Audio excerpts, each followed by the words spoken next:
Hi everyone, it's Miranda with Multiplicity Crafts, and today I am bringing you a make it or buy it feature, and I'm going to see if it's more advantageous to buy this particular craft or to make it. And so if you do buy it, it's $7.99 plus shipping, and so that would be probably around $13. So I'm going to see if I can make it for cheaper or for free with supplies I already have. Now, by way of introduction, forgive my voice. It's a little bit scratchy still, and I think that's as good as it's going to get for this time of year. But as you saw, I'm using 4 different colors of paper, and I'm going to just take this vitamin bottle, and yes, I am taking vitamins, and my voice is still scratchy. But anyway, I'm going to take this vitamin bottle, and I'm just going to trace around the perimeter of it, and that way it'll give me a nice sized circle. You could use die cuts for this, and it might cut out a little bit, straighter, because when we cut it out, it's going to be jaggedy. And as you can see, my circles are not just perfect.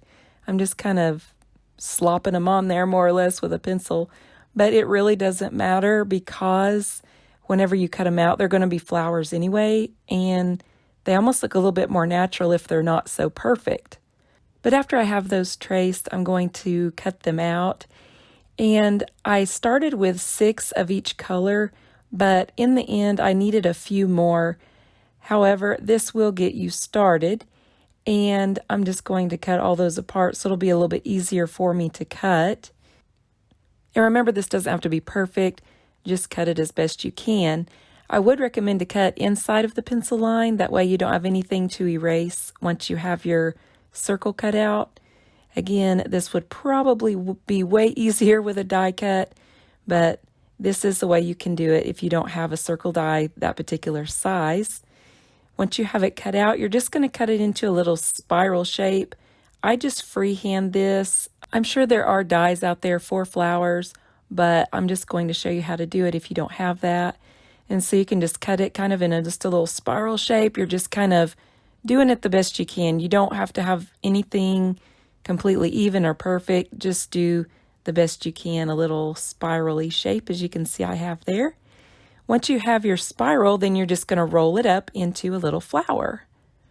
Now, if you have a quilling tool, that would come in handy at this point, but if you don't have that, you can just do it with your fingers really, really easily. So all you have to do is just kind of get it started and roll it up one direction, obviously. And sometimes it's a little bit niggly at the beginning, or wiggly, whatever. And so once you have that all rolled up, it'll kind of unravel itself again for you, but that's what you want, because you don't want your flower just wrapped so tight, because it's going to be teeny tiny. And so once I have that all rolled up, then I just kind of let it do what it does and unravel a little bit before I glue it into place.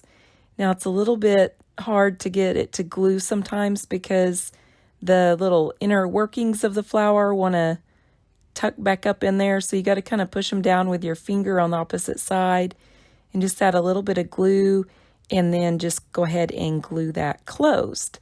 So once you have your flowers all made, then you can start constructing. Now, I did want to show you one more example of this just by way of practice, so you can kind of get the hang of it. So again, you're going to have your little circle traced, and you're going to cut right inside of the pencil line, just to make sure that you don't have any excess pencil on your little flower. Now, you could even ink the edges of these if you just wanted to really go all out. I found it not to be necessary. It still looked cute, I thought, without it. But hey, if you want to, go for it.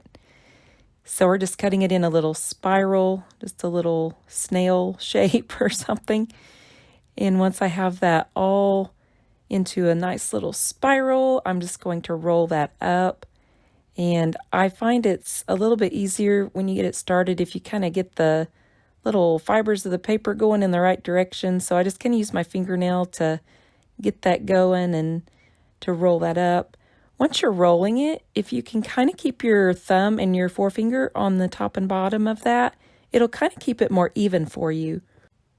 And it'll keep your flour from getting all wonky donkey. So I think that will, be a little bit of a helpful hint anyway, hopefully, to help you to roll up your flour. And like I say, once you get the beginning part of it done, the rest of it's pretty easy. It's just when you very first start, it's like, it's a little bit challenging to get it started sometimes. And remember, when you glue the bottom, you just want to be sure to push the little inner workings of the flour down after you let it unravel first, and that way you don't have as much tension when you go to glue it. So you just lift that little panel back and then add your glue right there on the very edges and press that into place. So I did this for all of the colors, the pink, the blue, the green, and the yellow, and I did 6 each on each color. I wound up needing a little bit more, but we can cut more later. So I'm going to use this little tin candle I had on hand. I'm going to measure around that with a strip of cardstock paper and just make a little band to fit around that. Once I have that wrapped around, I will glue that into place to get it to hold. Now, I am wrapping this around a real candle, and you can use a real candle. However, I would recommend that you do not light the candle because it is like right here by all this paper and it could be flammable. So you could use like a little tea light candle that is one of the little battery powered ones, and it would look just as fine, I think. I'm just using this as my form to get my little paper on there. Once I have it the exact size, I'm going to place it back down on the candle because that'll give me a little bit of stability when I'm working on this project. From time to time, you might find it's a little bit better if you pull the band off so you can get a little bit better leverage, I guess is the word, whenever you're pressing on your flowers. But otherwise, I just left it on because it did give me the stability that I needed. I'm just going in with my Bearly Art glue and adding this in.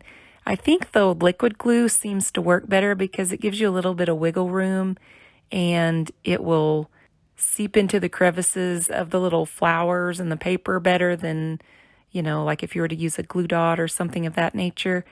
You could, I guess, technically use a glue dot, but for this, I just went ahead and used the liquid glue because I needed the wiggle room and the extra time to work with it. So I am going to go through this process a little bit fast so you don't have to watch me do the whole thing, but you kind of get the idea that I'm staggering the flowers and I'm trying just to make sure I cover that little pink band the best that I can. And I'm trying to alternate colors on my flowers. With 4 different colors of flowers, you have a little bit of an easier time staggering them as far as color goes. But if there are 2 that are the exact color that are side by side, it's not the end of the world.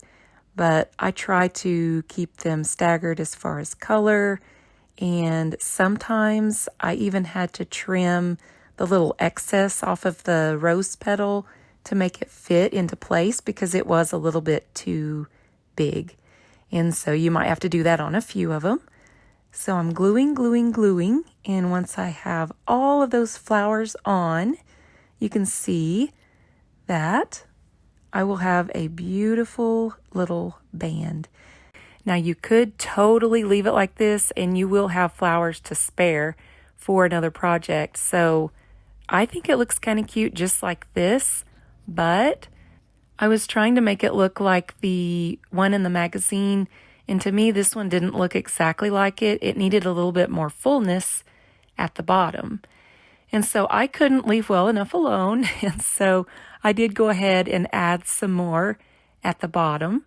This part is a little bit hard because the flowers don't want to lay flat, and so I had to trim some off of my flowers. And it's really hard to glue because you're having just to glue to the little edges of your other flowers. So honestly, this part is totally unnecessary. I was just trying to make it look like the picture that I saw in the magazine.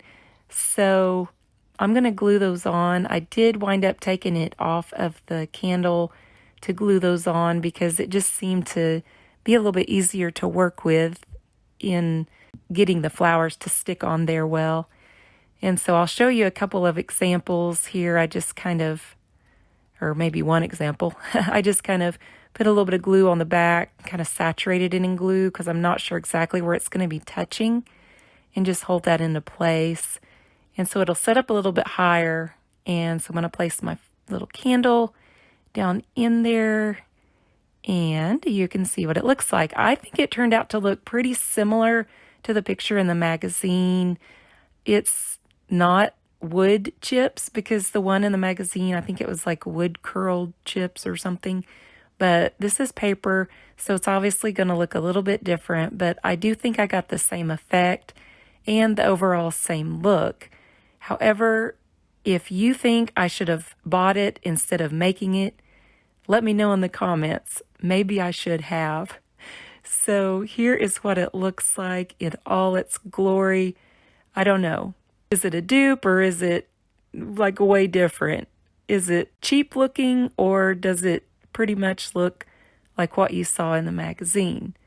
I don't know. I'm still torn.